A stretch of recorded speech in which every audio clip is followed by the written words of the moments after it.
Standing by. Welcome to the Biz for Good Show, where we highlight misfits, outcasts, and renegades for the being good and doing good movement. We spotlight people that are changing the world by having integrity and honesty and creating an environment of connection, thus showing the true secret to success and creating a life of greater impact. So come on board and create your own Biz for Good life.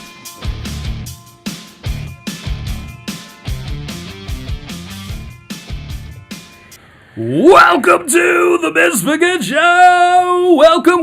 I am your host, Bobby Glenn James, along with the Ryan Pilkington. Ladies and gentlemen, the Ryan Pilkington in the house for episode 95 of the Biz for Good Show. People, do we have a treat for you today with Mr. Persuasion, Jeff Tippett. Tell us about the show, Ryan. Woo! Yeah, we have an amazing guest on the Biz for Good show. Thanks for joining us for episode 95. We are marching hard to the 100 episode celebration. Oh, and I have to say, I got in a fight with a bunch of oranges today. What? You see my shirt? Oh yeah, There's orange all splattered all over my shirt. It was, they jumped me in the alley, and I had to take out some oranges. I think you got hit by oranges and some sea turtles. So, yeah. Anyway, I just had to say that. I was looking up there. I'm like, wow, my shirt looks like I got stains all over it. Hey, it's by design. It's very It's couture. Yeah, Haute couture, or whatever it's called. It's very trendy right now. Very trendy. The orange splash appeal. Orange splash appeal. Yes, I thought I'd hurry up and get us off track so we can. We always so do you can that. pull us on track really quick. Tell us about the guest, Yeah, Ryan. we're episode 95. Hit your target with Mr. Persuasion with Jeff Tippett.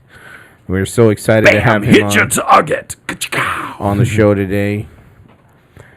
He's joining us from Raleigh. Is that right? Is that where you're at? Raleigh, North Carolina. Raleigh, North Carolina. Nice. So we're In the house. Represent. Yeah. So I'll just let everyone know, the listeners know this, that Mr. Persuasion is known as. Excuse me. Let me back up. That totally was horrible. We've done 2 episodes in a row here, so. Hey, that's the magic. You're not supposed to tell the listeners that. Oh, yes. It's behind the magic of media. They're not supposed to know things like that. We don't prep, ever. All right. Anyways, known as Mr. Persuasion, Jeff Tippett is a subject matter expert on persuasive communications. Persuasive communication. Speaking to international audiences through keynotes and seminars, Jeff helps attendees increase their effectiveness, gives them powerful tools to help reach their goals, and empowers attendees to positively impact their organization or business. You got to listen to the next part here. Next part is cool. Everybody, zone in. Zoom in. The heart and soul of Jeff's presentations are the emotional story that he tells of adopting his youngest daughter from Haiti while the country's government was collapsing. Through their near-death experience of navigating civil unrest and institutional bureaucracy in a third-world nation, Jeff learned valuable lessons on how to persuade others without ever manipulating. Jeff unpacks these secrets of the superpowers of persuasion in every presentation. Awesome. Welcome to this Biz for Good show, everybody, where 2 fun, adventurous entrepreneurs share the experiences of the real secret to success in business, doing all things with a be good, do good mindset. There is so much bad noise in the world. Let's fight against the noise by flooding the world with the good. Check us out. Follow us on our Instagram. Instagramians rule. Facebook, and Twitterist, the Tweetites, and all that good stuff. Follow us everywhere. Please subscribe to the Biz for Good show, where you're going to learn the most important business model on the earth. Being good and doing good, getting above the noise. Good against the noise. It's not just a podcast, it's a movement. Ooh. It's not just a podcast, it's a movement. I love that, Ryan. That's a new tagline. Thank you. You heard it here first on episode 95. It's not just a podcast, it's a movement. That's right. Good against the noise. But not a bowel one.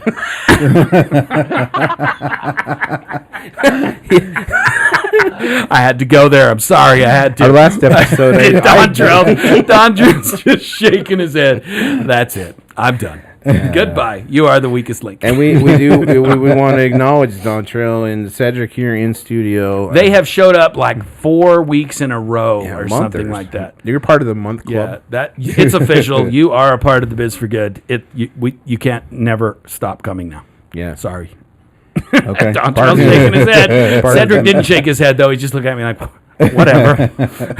Part of the movement, people. Well, okay, let's get to the show. Let's talk to Jeff. Jeff, thank you so much for being on the show, for taking on the craziness that is the Biz for Good show. I saw, we kind of connected on LinkedIn, and I just saw, hey, this guy looks fun. Yeah. This guy looks like a be good, do good mindsetter, and he looks like he'd be fun. So thank you for taking the challenge and accepting the what do you call it? The dare. The dare to be on the Biz for Good show. Thanks, Jeff. Hey, thanks for the opportunity and the unveiling of your new tagline. I got to be on that show. It doesn't get any better than that. It's not just a podcast; it's a movement. A movement, and not a bowel movement. Man, oh, this is going to be a great interview. I can already tell Jeff's going to be awesome. Well, Jeff, I talk about sticky messaging in my book, and this is sticky messaging. I promise you. Did you say sticky or stinky? Stinky. Ooh, in this case, might be stinky. Jeff, let's get to know Jeff. Kind of tell us something about you. Let's find out a little bit about Jeff. And I think I was born with entrepreneurship in my DNA. As a kid, I remember knocking on my neighbors' doors and getting gigs to mow their yard in the summer or rake their leaves. But then as a smart businessman, instead of doing it myself, I hired my friends to come work those gigs. So, young entrepreneur. Awesome. Ooh. I love it. Any embarrassing moments? Anything that happened that you're like, oh, yeah. We need the dirt. We need the dirt. Yeah. Anything fun? We need the deets. The deets. Yeah, after finishing up one of the gigs, one of my friends and I decided that we wanted to go into the wooded lot next to the house that we had just mowed, and we were going to play adventurers. So we bound up a bunch of sticks and some old dead pine straw, and we lit them on fire, and we went marching through the woods, only to turn back behind us to find we had set the whole woods on fire. Sparks were coming all along behind us. So in our triumphant march, we also set the woods on fire. Oh my gosh! That is fire is a big part of young boys' experiences. I had one of those experiences. I think we've all set a few things on fire. Luckily, not so. Everything turned out okay. Yeah, you mix in the fire and ADHD kid, and you just get a disaster. But no one died. No one died. No one died. That's awesome. That is good to know.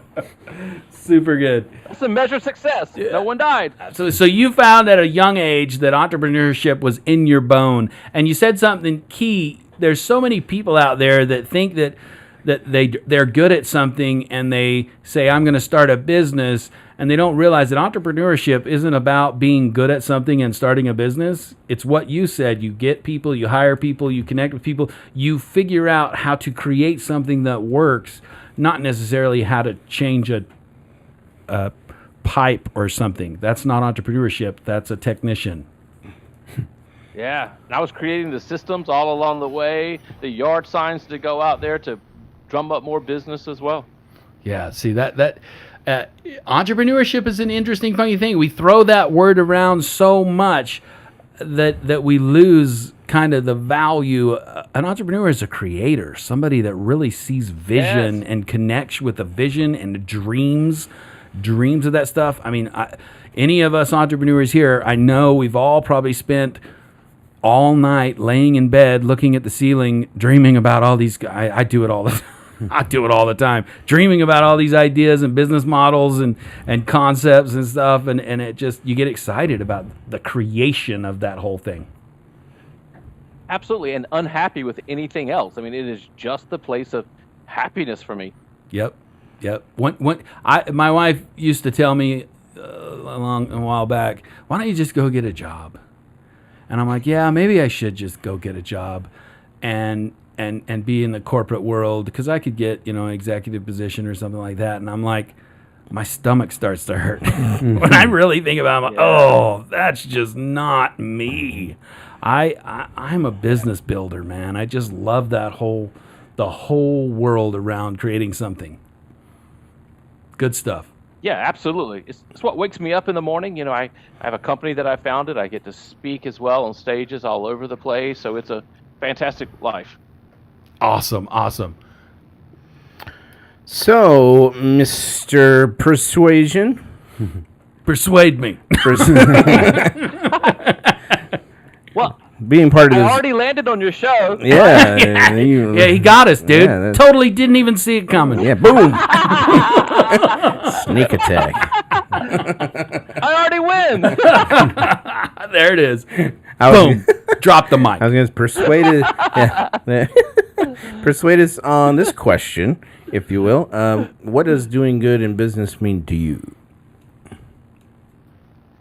Through my this adoption that I did of this international bringing a baby to the U.S. from the country of Haiti, it was an extremely eye-opening experience for me to really begin to understand the difference between manipulation and persuasion. And to be transparent, like I know that earlier in my career, I was much more about manipulation. Mm-hmm. I was about making things happen, twisting arms no matter what the consequences. But when I was in Haiti, it just wouldn't work. I mean, the barriers that were there, the differences in culture, it didn't work. And I really began to understand the difference. And I define it this way. Manipulation means that we're trying to control or trying to influence a person or a situation, but we're doing it cleverly. We're doing it unfairly.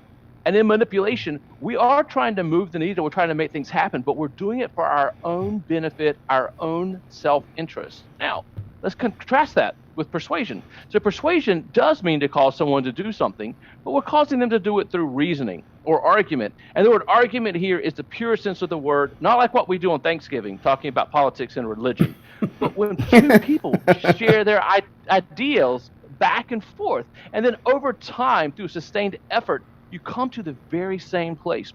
And when that happens, I look for two magic words when I'm in conversations with clients or people. And if I hear these two magic words, I know I persuaded them and I did not manipulate them. And those two words are, that's right. So when they say, hey, Jeff, yeah, that's right, we should do this. Hey, Jeff, yes, you can solve this problem for my company. Hey, Jeff, yeah, that's right, let's do that. What I know is that I persuaded them that they want this just as much as I want it, and they see the good for them, the value that it brings to them, and that's persuasion. Wow, that's awesome. As entrepreneurs, business owners and stuff, we go to a lot of networking meetings, and unfortunately, most of the people in the networking meetings are hey, I got something great for yous. Can I set up a one-on-one so I can sell you something? Yes. Here, I've got the thing that's going to be so awesome for you. And they're not really interested in actually connecting with you, but they're interesting. They found a mark. You know what I mean? And so how would you, yes. I'm just curious, do you go to networking events and stuff like that? How do you connect with that? I do attend some, not a lot, and not as much as I did in the past. But I fully understand what you're saying. I actually attended one last night, and you watch a lot of that going on. It's just about like me and telling my story and pimping myself. But yeah. What I do in my book, I have a whole chapter on helping others find their win so that you win. And in this, I talk about checking our hearts. Like when we're out there, when we're trying to move the needle and we're trying to make things happen, are we doing this just for us and to make a name for ourselves to put money in our bank account? Or is our heart, is our attitude, is our mindset really about the other person and the need that they have, the gap that's in their life, the problem that we solve for them, and putting our focus on that and helping them win? And then as a byproduct, we win.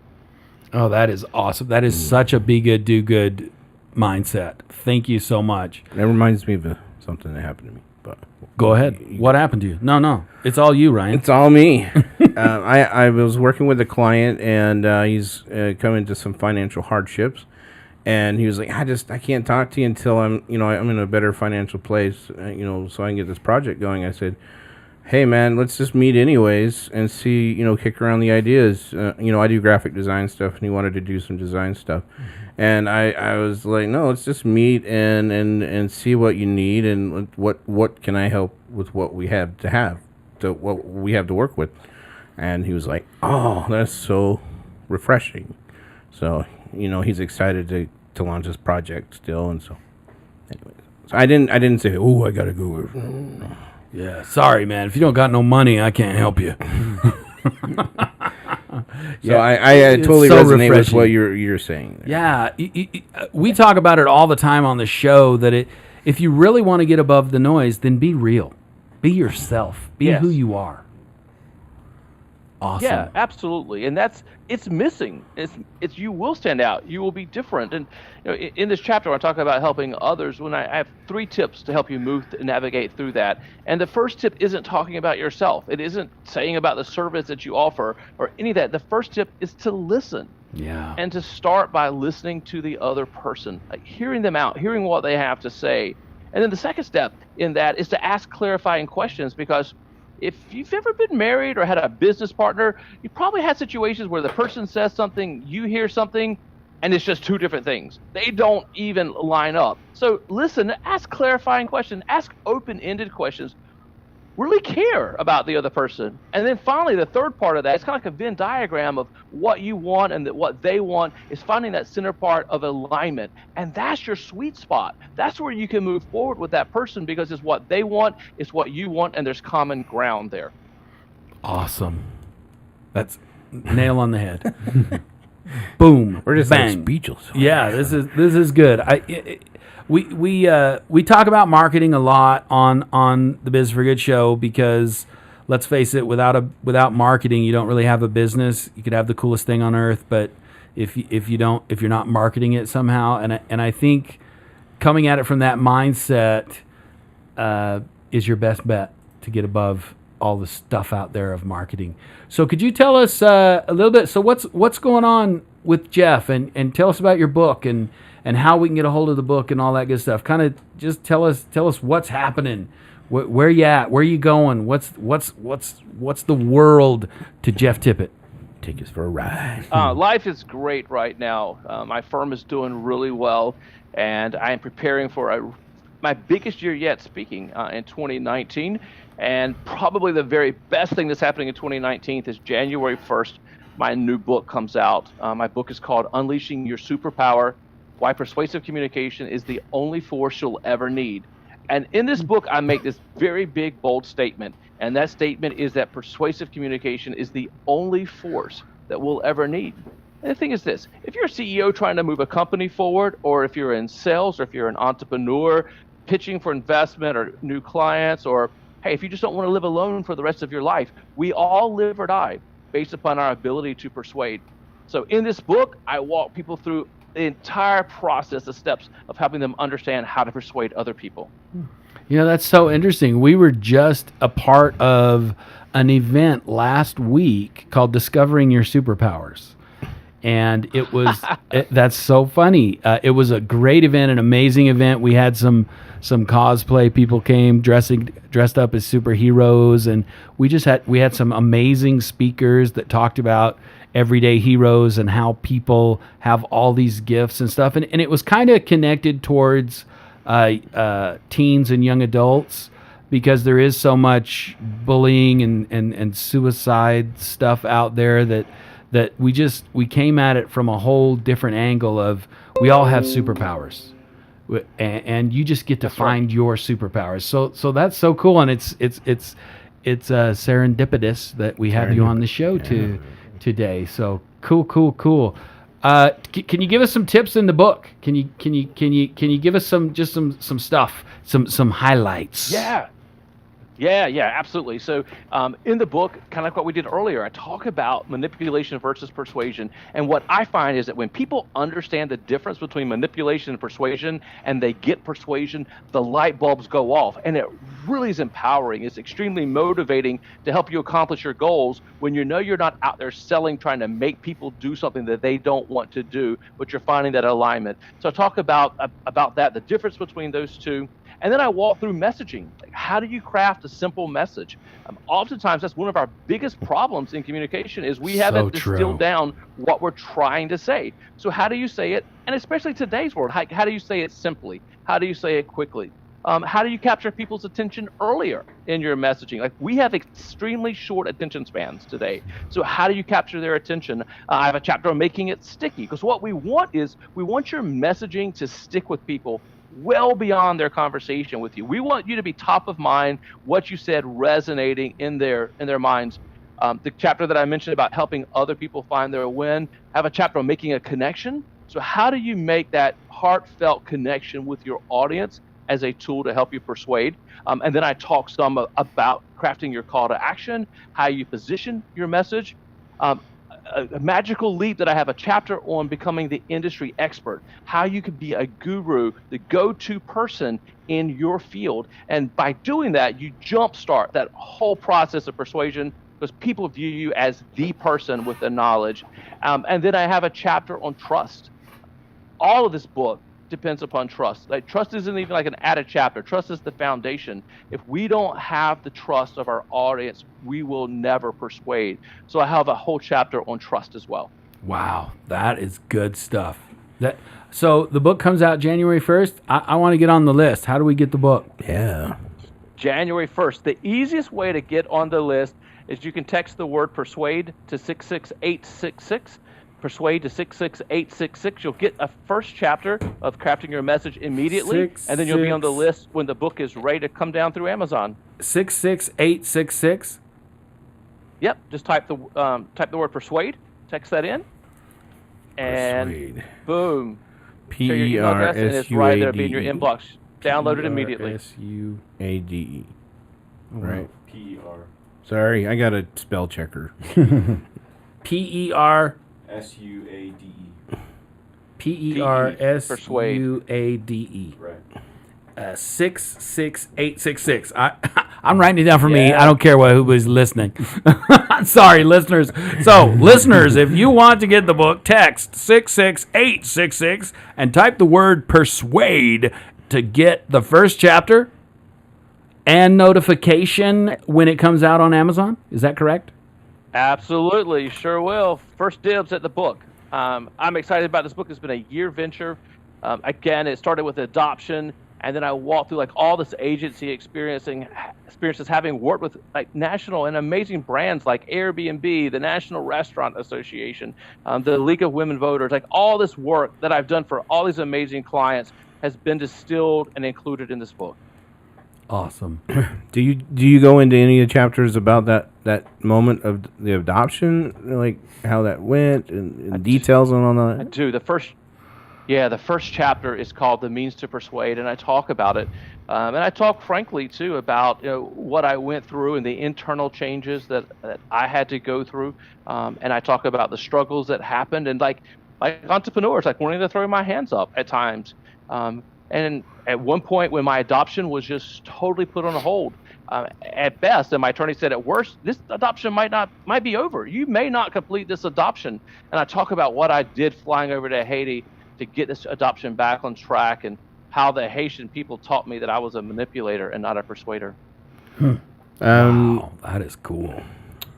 And just real curious about choosing Haiti, like what brought you to that direction, adoption. We're kind of going through that right now with my wife. I never had a dream to adopt a baby. I never thought of adopting a child. It just never had crossed my mind. And my father went over to Haiti to do some humanitarian relief. He went over to do good. And while he was there, the translator that he worked with, she was a 9th grader, who was in an English-speaking American Christian school, and she happened to get pregnant. And the school gave her a choice. They said, give up your baby or drop out of school. I cannot even imagine facing a decision like that and having to decide what I'm going to do. But she made the gut-wrenching decision that she wanted to stay in school. She wanted to get an education to better herself, and she wanted to find a home for her baby. And my father showed me the pictures, and I don't know what happened, but I looked at it, and I looked into this picture of this baby's eyes, and I just knew that I was supposed to complete this adoption. I was supposed to make this happen, and that was my next step. Awesome. Wow. That is super cool. We had a Williamson Sintel. Williamson Sintel was on the show, who's from Haiti, and he has the Arise project to help Haitians. He was stuck under the rubble for 28 hours. Yeah, this is a great show. If you want to check that out, I can't remember what episode that was, but yeah. And we're going to Haitians his. are amazing people. Yeah, Sintel he's an amazing kid. Yeah, awesome stuff. Well, cool. Thank you so much, man, for Jeff for being on the show and enlightening us. Persuasion is such a powerful tool for good. And I think sometimes people do connect that persuasion with the other more negative term, which is what you said. Manipulation. We were talking about a book before the show, not before this show, but the other show. Oh, you want to bring that book up? Well, no, it's just interesting because it was kind of like it's the same kind of. Have you ever heard of the book 48 Laws of Power? I have not. Okay. It is the worst book on earth. It's basically 48 laws of how to manipulate and destroy other people. It is insane. It's just interesting. It teaches you how, it's like the complete opposite of what you're talking about. It's like, make sure you hire people and take all the credit. Make sure you destroy your enemies. Make sure you're always above everyone else and destroy. It's like, oh my God. Anyway, the book is just, wow. I did a bunch of research on the author, and he's this real mellow dude. And I'm like, wow, interesting. But anyway, sorry, Ryan. Ryan did it. He took me down that path. I just like that, we're using persuasion in a good manner. Absolutely. Which goes so much further. Most of the examples in this guy's book, they end up beheaded or killed or this or that. And I'm like, you know what? I don't see how this is a good idea. No. So anyway, Jeff, thank you so much for being on the show and connecting with us and giving this insight. How do folks get a hold of you? I know we got the text piece, but how do they get a hold of Jeff? How do people find out about you?